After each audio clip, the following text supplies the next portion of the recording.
Hello everybody, so this is Monday's optional extension for maths, solving algebraic equations.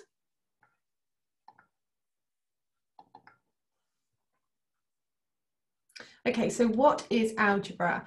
Algebra is when we use a letter to show that there's a number there that we don't know what the number is.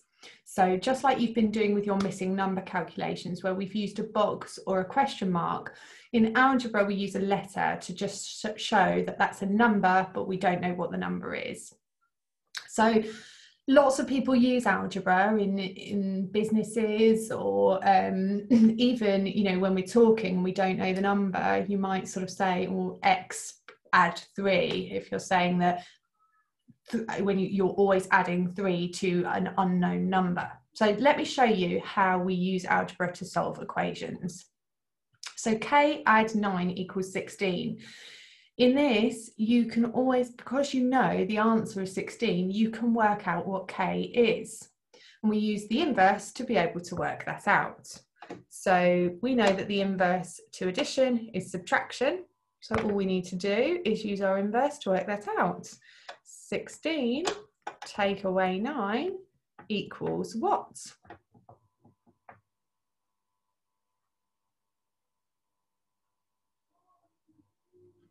Well done, it's 7. So we know then that k equals 7.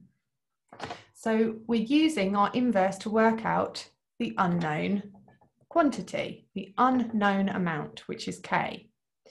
We can work out what k is because we've got the answer there, and we can use our inverse to help us do that. So let's have a go at the next one. 8 equals e add 3. So 8 is the same as e add 3, so we can work out what e is by using our inverse. What's the inverse of addition? Subtraction. So we can do 8, take away 3, which is 5. So then e must equal 5. We can check that back again by saying 8 equals 5 add 3. Is that correct?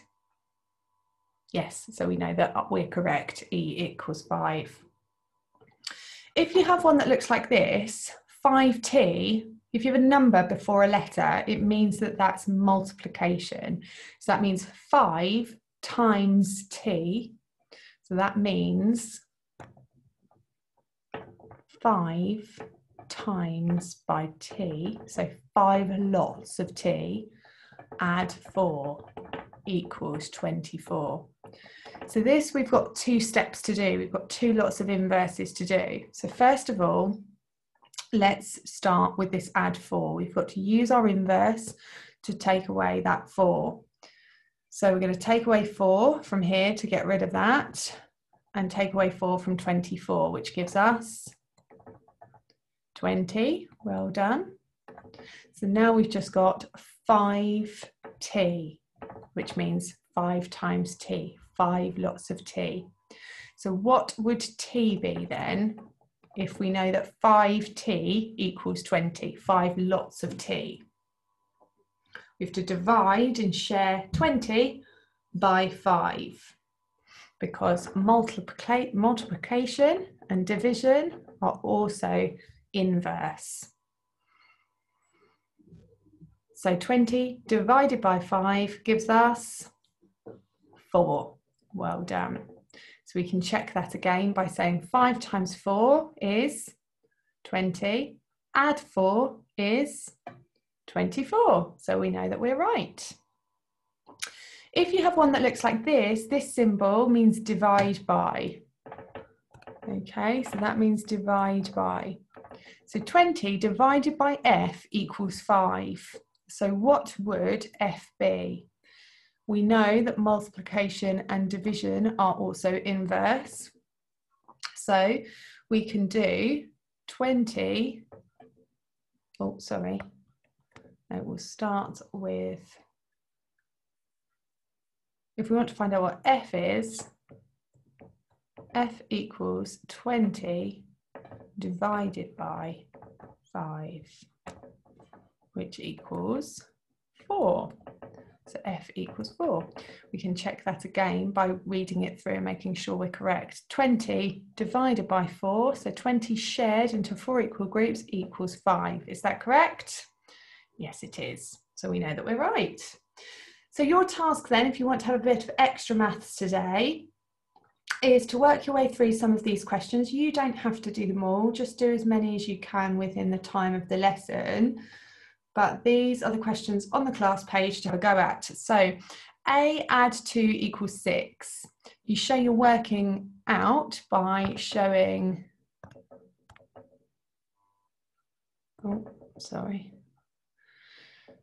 you're working out in here. So to find out what A is, we need to do 6 take away 2, which will give us the answer A is 4. Number 2, B take away 1 equals 8. So we need to think about how to work out what B is. So something take away 1 equals 8. So we need to do 8 add 1 to get our answer of B, which is 9. Okay, so you can work your way through those questions.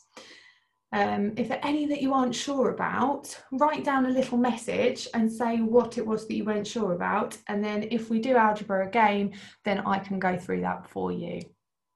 Good luck, have fun, see you soon.